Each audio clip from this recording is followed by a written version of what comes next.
एक बार एक शिकारी जंगल में शिकार करने के लिए गया। बहुत प्रयास करने के बाद उसने जाल में एक बाज पकड़ लिया। शिकारी जब बाज को लेकर जाने लगा, तब रास्ते में बाज ने शिकारी से कहा, तुम मुझे लेकर क्यों जा रहे हो? शिकारी बोला, मैं तुम्हें मारकर खाने के लिए ले जा रहा हूँ। बाज ने सोचा कि अब तो मेरी मृत्यु निश्चित है। वह कुछ देर यूं ही शांत रहा और फिर कुछ सोच समझकर बोला, देखो, मुझे जितना जीवन जीना था मैंने जी लिया और अब मेरा मरना निश्चित है। लेकिन मरने से पहले मेरी एक आखिरी इच्छा है। बताओ अपनी इच्छा, शिकारी ने उत्सुकता से पूछा। बाज ने बताना शुरू किया, मरने से पहले मैं तुम्हें 2 सीख देना चाहता हूँ। इसे तुम ध्यान से सुनना और सदा याद रखना।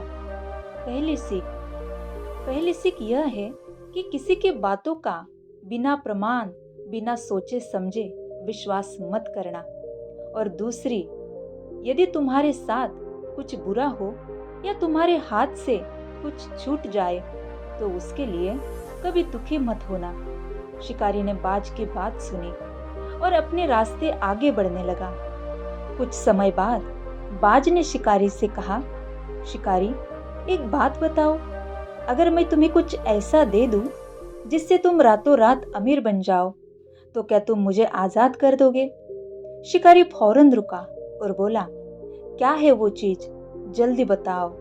बाज बोला, दरअसल बहुत पहले मुझे राजमहल के करीब एक हीरा मिला था, जिसे उठाकर मैंने एक गुप्त स्थान पर रख दिया था। अगर आज मैं मर जाऊंगा तो वो हीरा बेकार चला जाएगा। इसलिए मैंने सोचा कि अगर तुम उसके बदले मुझे छोड़ दो तो मेरी जान भी बच जाएगी और तुम्हारी गरीबी का कारण हमेशा के लिए मिट जाएगा। यह सुनते ही शिकारी ने बिना कुछ सोचे समझे बाज को आजाद कर दिया और वो हीरा लाने को कहा। बाज तुरंत उड़कर पेड़ की एक ऊंची शाखा पर बैठ गया और बोला, कुछ देर पहले ही मैंने तुम्हें एक सीख दी थी कि किसी के भी बातों का तुरंत विश्वास मत करना, लेकिन तुमने उस सीख का पालन नहीं किया। दरअसल मेरे पास कोई हीरा नहीं है और अब मैं आजाद हूँ। यह सुनते ही शिकारी मायूस हुआ और पछताने लगा। तभी बाज फिर बोला, तुम मेरी दूसरी सीख भी भूल गए।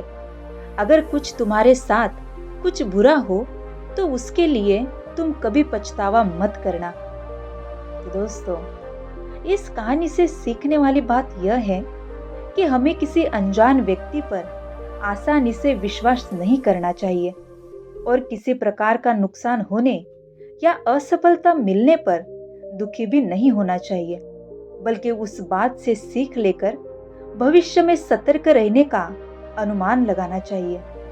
तो दोस्तों, आशा करती हूँ कि इस कहानी से आपको बहुत कुछ सीखने को मिला होगा। तो ऐसी ही प्रेरणादायी कहानियाँ सुनने के लिए चैनल को सब्सक्राइब करना ना भूलें। तो मिलेंगे एक नई कहानी के साथ। तब तक के लिए धन्यवाद।